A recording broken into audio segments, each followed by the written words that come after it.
Olá, terceiro ano. Vamos por el capítulo 3. ¿Y qué te dijo? De la página 31. No es nada, dijo él. Allí, en ese universo lineal, conocí a alguno de los personajes que más huella me han dejado, mas que por lo que eran, por lo que nunca llegaron a ser. Me legaram la marca del vacío, essa impronta imborrable que deposita la ausência em la mirada. Por um lado estava Dona Margot, uma senhora entrada em anos que vivia em um semissótano de essa calle. Para nós outros, de niños, era uma condessa despistada que havia equivocado su lugar, um ser tão perdido, tão de outro mundo, que nos dava lástima verla compartir como uma mais esses dias tristes de nosso barrio.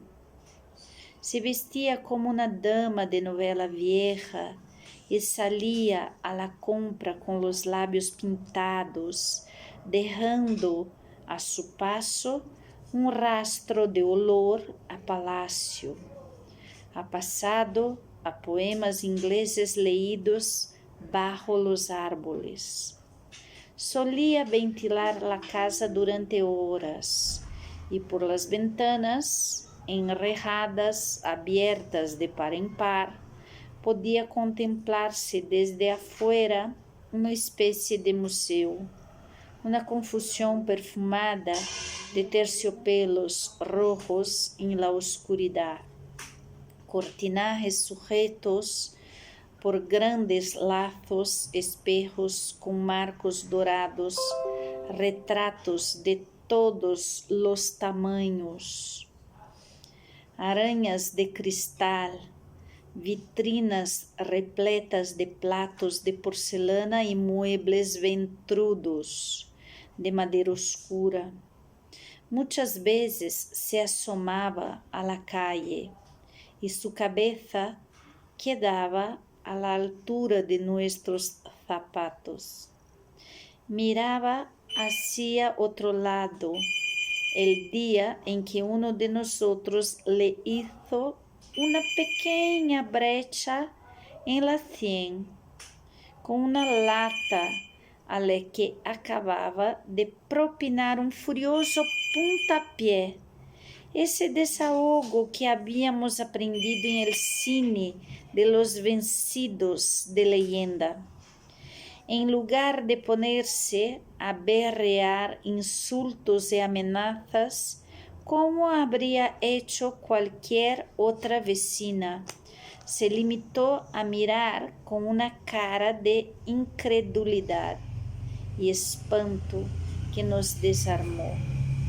Había sido sin querer y así se lo hicimos saber. Recuerdo que mi hermano quiso calmarla, pasándole suavemente la mano por el pelo, al tiempo que le decía: no es nada, señora, no es nada. Ella se llevaba todo el tiempo el pañuelo a la frente y miraba la mancha de sangre con los ojos llenos de lágrimas. Nosotros, a no ser que anduviésemos solos, éramos tipos más o menos duros, nada propensos a las mariconadas, pero si no nos hubiese perdonado ahí mismo, nos hubiera hecho trizas del corazón. Eso fue hace muchos años. Era la época en que todavía jugábamos a la vuelta a España con chapas de botellas. Desde entonces, cuando nos veía pasar, nos llamaba por nuestros nombres, nos pedía por Dios que le hiciésemos pequeños recados, un par de plátanos hijos míos. 1 litro de leite, unas bolsitas de té em los ultramarinos. Vocês têm que ouvir a minha leitura, treinar vocês para falar, entender a tradução geral, o que quer dizer esse conto. Aqui vocês têm umas definições de vocabulário. Huella, marca, impressão. Impronta, marca. Despistada, desatenta e por aí vai. Cien, a têmpora, la cien, a têmpora. Ok? Depois, na página 32, vocês vão fazer sozinhos compreensão de texto, porque vocês vão consultar a página 31. Não é difícil, ok? Nem a 32, nem a 33. Porque a 33 vocês vão ter léxico e algo mais. A que nombre se refere cada número? Então, vocês vão, la cien, que é a têmpora, é o número 3, tá bom? Bem esse lado aqui, ó, a têmpora, é isso aqui, tá? La serra, que é o primeiro, é o número 4, é a sobrancelha, las serras, as duas são las serras, tá bom? La frente, aqui a testa, la frente. La oreja, o número 5. La barbilla, a queixo, ok? La nariz, o nariz, é feminino, la nariz. El pelo, número 2. El ojo, número 6. El cuello, pescoço. La cien, que é o número 3, têmpora. La unha, número 12. La mejilla, número 7, bochecha. E la boca, número 9. Então, esse vocabulário é diferente do que a gente já viu, não tá no texto, tá bom? Faz muita parte assim para nossa prova, tá? Então, vocês vão fazer aí, agora, a cruzadinha aí, o número 3, que é a cruzadinha. E o número 2, que também é mais parte do corpo, tá? O que é diferente que eu vou ajudar vocês? O número 3 é la cabeça. O número 11, el tobillo. Número 1, la mano. Número 2, el brazo. Número 12, el pie. Número 5, el codo, cotovelo, é diferente. El hombro, fácil. Número 4. Número 7, el talón. El talón é a parte de baixo aí do pé, do calcanhar. La espalda, fácil. Número 6. El muslo, a coxa, muslo. 10, la pierna, a perna inteira. E 9, la rodilla. Número 9, o joelho, la rodilla. Ok? Tá? O 13 vocês vão fazer sozinhos, tá? Completa el crucigrama a seguir com las palavras em espanhol de las indicaciones anteriores. Em horizontal, cara. Em vertical, cuerpo. Ok? Então, vocês vão consultar aqui o exercício 2 e completar no exercício 3. Não é difícil, tá bom? Muito bem. Exercício 4, exercício 5, tudo vocabulário referente aí a essas partes do corpo humano. E o número 5, vocês também vão, relacionado ao corpo humano, vão completar as frases. Por exemplo, estar hasta la coronilla. Então, la coronilla é aqui em cima. É que estar harto. Está até o nariz, até o talo, em português. Hablar pelos codos, que é falar pelos cotovelos, né? Então, a letra B é hablar mucho. Então, são sinônimos, vocês podem fazer sozinhos. Tem dúvida? Quinta-feira tiramos essas dúvidas, tá bom? O 6 é mais ou menos parecido ao 5, tá? Herramienta práctica em la página 35, el estilo directo e indirecto, correspondências verbales, que é o discurso direto e o discurso indireto, igual em português, tá? Eu vou ler aí o texto. Observem las oraciones em destaque que o escritor utiliza o estilo directo para reproduzir as palavras de los interlocutores. Página 35. Macario, como um autômata, piensa. E então le diré, mira, hija, não há nada que hacer. Com um durito por las tardes e outro por las noches, e 2 cafés, tu dirás. Ella seguramente me contestará. Não seas tonto, e haverás com tus 2 duros e alguma classe que me salga. Matilde, bem mirado, és um ángel, és igual que um ángel. Agora, para transmitir enunciados reproduzidos por outras pessoas, se utiliza o estilo indireto. Então, nós chamamos de discurso indireto. E tem umas palavrinhas mágicas para falar o que uma outra pessoa já disse.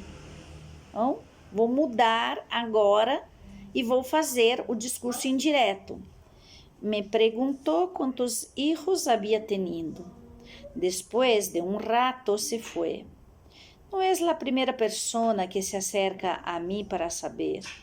Le expliqué a la mujer preguntona que hacía tiempo que no me visitaba el Luis Francisco, uno de los pocos hijos seguritos que tengo.